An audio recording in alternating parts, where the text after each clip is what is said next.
Niba ujye wibaza business wakora nk'umukobwa w'umusirimu kandi udashaka kuvunika cyane, uyu munsi reka nkubwire ntinagutekerejeho. Nakuzaniye business 10 watangira ugakora kandi zitagusaba igishoro gihambaye, nawe rwose ukihindurira ubuzima ugatangira ukubaka inzira ikugeza ku kuba miliyoneri cyangwa na miliyarderi, kubera yuko byose byakubera. Nongeye ko ikaze mwese bahisemo gukurikira Kiberinka TV, muhawe ikaze bamikaze. Nitwa Diane, nashinze Kiberinka TV kugira ngo umunyarwandakazi aho ariho hose agire amakuru ahagije ku bijyanye n'imibanire, ubukungu ndetse no kwitaho. Niba utarakanda kuri subscribe, reka mushishikarize kubikora aka kanya kugira ngo utazacikwa na kimwe mu byiza duhora tubashyikiriza. Munyemerere nyuma y'akananga gatoya tugaruke twinjira mu nkuru yacu mu buryo bwimbitse. Nimucikwe.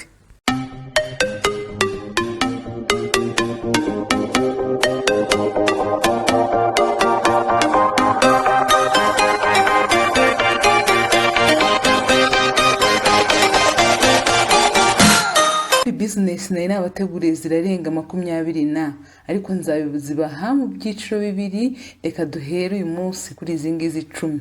Business ya mbere wakora ni ugufotora cyangwa no gufata amavideo.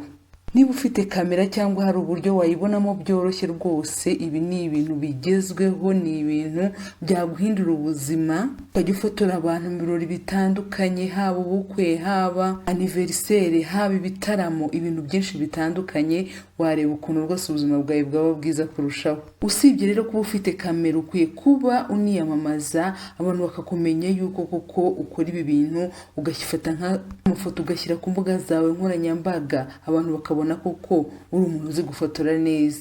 Iyindi business ya kabiri wakora ni ukuba interior designer. Ngaha mu Kinyarwanda ngenekereje ni ukuba wa muntu utaka mu nzu mo imbere. Hari abantu rwose baba ari abahanga mu kuvanga imitako, bakamenya imitako ibereye muri salo, imitako ibereye mu cyumba, ibara ribereye wenda icyumba cy'abana cyangwa icyumba cy'abakobwa, n'utundi dutako twose bijyanye, ugasanga ahantu hameze neza. Ibi bintu rwose nabyo wiyamamaje ukerekana ubushobozi bwawe bwo kuba wabikora, ni ibintu nabyo byatuma ubaho ubuzima bwiza cyane. Business ya gatatu ni ugucuruza imirimo y'ubwiza. Urabizi rwose abakobwa bakunda kurimba, bakunda amaherena, bakunda amasheneti, bakunda ndetse n'amashakoshi. Ni ibintu rwose washoramo ukabicuruza kandi ukabona abakiriya byanze bikunze. Icya kane ni ugucuruza amavuta. Amavuta rwose ni ikintu kitajya kibura abakiriya. Abantu bahora bakeneye kwisiga n'ibintu by'ingenzi ku ruhu rw'umuntu. Ntago rwose washora mu mavuta ngo uzahombe, ntago bibaho. Business ya gatanu, niba uri umuntu uzi ibijyanye n'imyitozo ngororamubiri, wiyaminiye rwose, waba umutoza. Ngaho ushobora kuba umutoza wo muri gym, cyangwa ukaba umutoza wo mu rugo, cyangwa ukaba umutoza wo kuri internet. Kuri internet ushobora gushinga website cyangwa ugashinga imbuga nkoranyambaga zawe, ugashyiraho konte, ukajya ugenda ugakora imyitozo ngororamubiri, abantu bakaza bakakureberaho, abifuza ibirenzeho ukabasanga no mu ngo zabo. Ibi ni ibintu rwose bimaze gukiza abantu benshi. Nawe niba ubikunda wabyinjiramo ukareba ukuntu ubona itandukaniro. Icya gatandatu wakora ni ukuba umustiliste. Styliste ni bano abenshi bakunze kwita ngo ni abadesigner, abantu bakora imyambaro itandukanye barangiza bakayigurisha. Niba rwose wifitemo ubunararibonye bwo kuba wakuhanga udushya mu bijyanye n'imyambarire, reka nkubwire ko ibi nabyo ari ibintu bigezweho birimo guhindura ubuzima bw'urubyiruko. Usanga umuntu yarakize ku buryo bukomeye. Ahangaha naho rwose nk'ibindi byose ni ukwiyamamaza, abantu bakamenya yuko ibyo bintu ubikora ukoresheje inzira zose zishoboka. Indi business ya karindwi wakora ni ukuba personal chief. Ahangaha ni ukuba uri wa muntu w'umutetsi w'umwuga. Ahangaha ushobora kugenda ukanihugura igihe gitoya, niba hari ibintu utazi guteka ukagenda ukabyiga, ukajya utekera abantu ku giti cyabo, ugatekera imiryango witahira. Ikindi kandi ushobora no kuba wanagemurira n'abantu wenda kuri lunch, umvikana n'ibigo runaka ukajya ubagemurira lunch. Iyi nayo ni business rwose yaguhindurira ubuzima.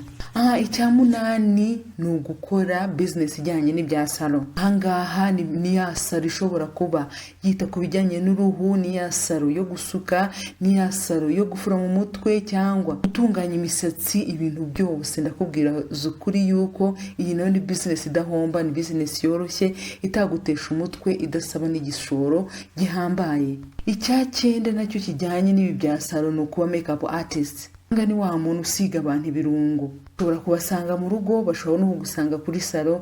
Ibi ni ibintu rwose nabyo bigezweho muri no minsi, ni ibintu byaguhindurira ubuzima. Iyindi business ya 10 wakora ni ukuba wa muntu utembereza ba mukerarugendo. Ibi ngibi byitwa tour guide mu ndimi z'amahanga. Ibi nabyo rwose ni ibintu byaguhindurira ubuzima. Niba uri wa muntu uri adventurous, ukunda gutembera, ukunda explore ibintu byinshi bitandukanye, wanezerwa kandi ukanakorera amafaranga. Anga icyo bigusaba ni ukuri wa muntu uzi gucengera, ukamenyana n'abantu, ukamenya abatourist, abantu ba mukerarugendo iyo baje, ahantu bajya ukimenyekanisha nabo, haba amahoteli, haba he hose, haba gukora website, haba ku mbuga nkoranyambaga, ukagenda wiyamamaza abakerarugendo bakagushaka, ugategura ibikorwa runaka, ugatumira abantu, ukababwira uti package nabateguriye ni iyi ngiyi, tuzasura wenda Akagera, tuzasura Nyungwe, ibintu nyaburanga uzabona ni ibi ngibi, ufite na za discount. Ibi nabyo ni ibintu bigezweho rwose, abantu barimo kubona amafaranga muri no minsi. Utegereje iki rero? Tangira rwose wizuyaza muri ibi bintu 10 rwose. Sinkeka ko waburamo ikintu wahitamo wakora, kandi watangira none. Hari n'ibidasaba ko ufite igishoro, bigusaba gusa kuba ufite ubumenyi, barangiza ukagenda ugakoresha ibikoresho by'abandi kubyarira akazi. Aha ngaho urugero naguha ni nka interior design. Niba ugiye gutaka mu nzu y'abantu, imitako bayiguriye, ahubwo wowe ugiye kuyitaka. Ikindi nanone kidasaba ubushobozi buhambaye nko kuba makeup artist, ko wasiga abantu za makeup rwose ntabwo zihenze cyane. Nabyo ni ibintu niba wifitemo urukundo, waranabyize ukabyihuguramo, ni ibintu nabyo wahita utangira aka kanya. N'ibindi nabyo niba ufite ubushake, wagera wegeranye inkunga, ukagenda ushaka ubushobozi hirya no hino, ubundi ugatangira gukira. Ni kare mpora mbibabwira abamikazi, irindira ngo zakira ufite za 30 za 40, hoya no ku myaka 20 wakira. Tangira ukaryoherwa n'ubuzima, kubera yuko amafaranga n'umugisha uturuka ku Mana. Mwanga ubukene mw'abana mwe, mwanga imibereho mibi, mwange kandi gukora ikintu cyose kibatesha agaciro nk'uburaya, ubujura n'ibindi bintu byose bitandukanye bidahesha Imana ikuzo kandi namwe bibatesha agaciro. Tugeze ku musozi nkuru yacu no munsi. Ni wakunze ibyo twakuganirije, nyaboneka kandi kuri like ndetse na subscribe kugira ngo utazacikwa n'ibindi by'ubutaha. Ikindi kandi wasangiza ubutumwa abagukurikira ku mbuga nkoranyambaga zitandukanye. Iki nagushishikariza, niba ufite igitekerezo cyangwa inyunganizi wifuza kuduha, watwandikira hano hasi hagenewe ubutumwa, cyangwa ukanaduhamagara cyangwa ukatwandikira kuri iyi nimero iri hano hasi. Reka nongere mbashimire kuba mwabanye nanjye kugeza kuri uyu munota. Hasigaye nakagaruka. Amahoro y'Imana n'imigisha yayo bikomeze kubomaho. Ndabakunda cyane. Bye.